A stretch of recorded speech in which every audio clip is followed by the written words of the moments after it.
صحيح أن التأكيل اليدوي ينتج طائرا مرودا، ومع ذلك فهي أيضا عملية تستغرق وقتا طويلا وعاطفية للغاية.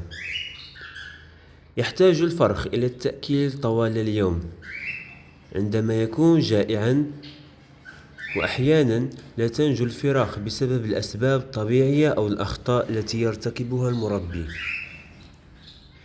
إذا كنت تذهب للدراسة أو العمل فلا ينصح بالتغذية اليدوية في حالتك. الموقف المثالي إذا كنت تفكر في التأكيل اليدوي وهو توفر الوقت الكامل لتأكيل الفرخ على الأقل كل ساعتين، وأن تتعلم كيفية التأكيل اليدوي من قبل مربي ذي خبرة. على الرغم من أنها ليست تقنية معقدة، إلا أنه يجب عليك أن تعرف بالضبط متى وأين ومقدار التركيبة لإطعام الفرخ الجائع. متى يجب عليك إزالة الفرخ من العش؟ لأين تنقله؟ كيف؟ وماذا تطعمه؟ وما الأسباب لذلك؟ سنرد على هذه الأسئلة بشكل منفصل في قائمة تشغيل هذه، وهذا المقطع سيكون كمقدمة للسلسلة، وهي سلسلة تأكيل يدوي.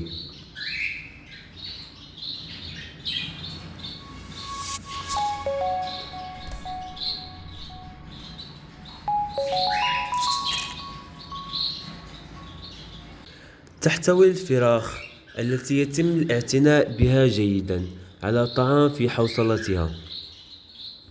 يقوم الوالدان بضخ الطعام عن طريق إمساك وهز فم الفرخ بقوة. الصغار الأصحاء يصرخون من أجل الطعام، والوالدان يقومون أولا بإطعام من يصرخون بأعلى صوت. وأيضا في بعض الفصائل في الطيور تقوم الفراخ بفتح جناحيها، والفراخ الصغيرة تظل مختبئة تحت جناحيها فلا تحظى بالاعتناء أو التأكيل.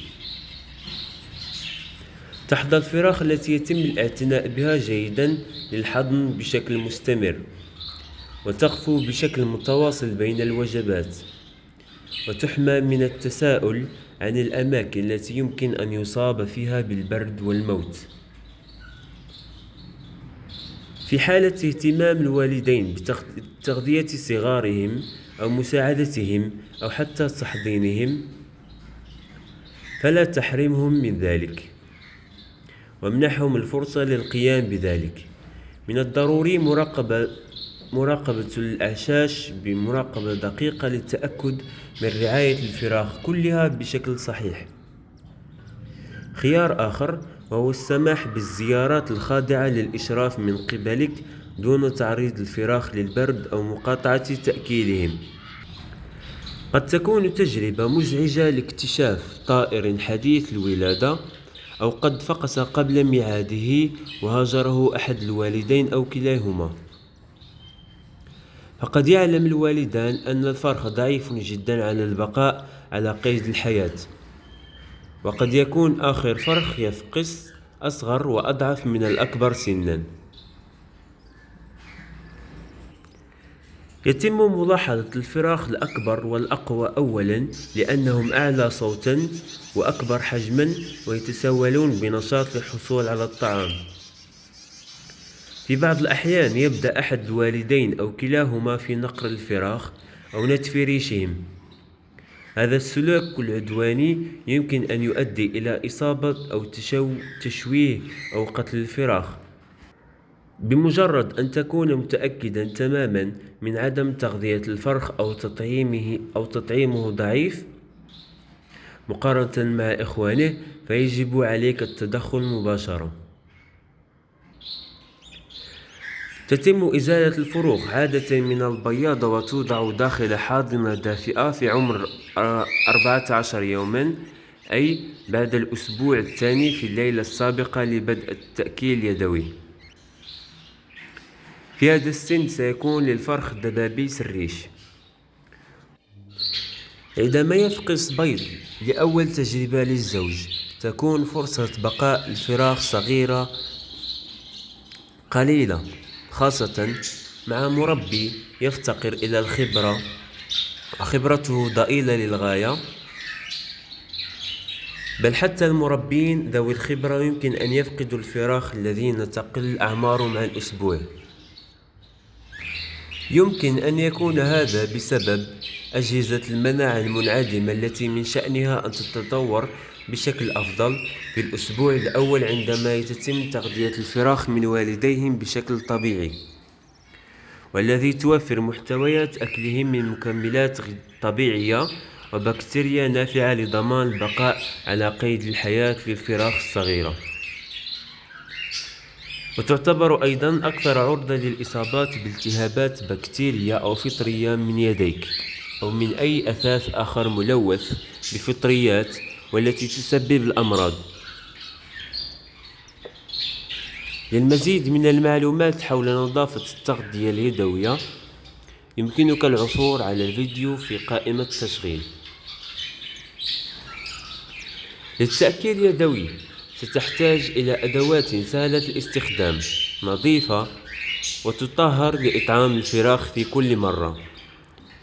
يمكن تغذية الفراخ بقطارة، ملعقة أو محقنة، ولهم جميعا مزايا ونقاط ضعف خاصة بها والتي سنذكرها في مقطع آخر.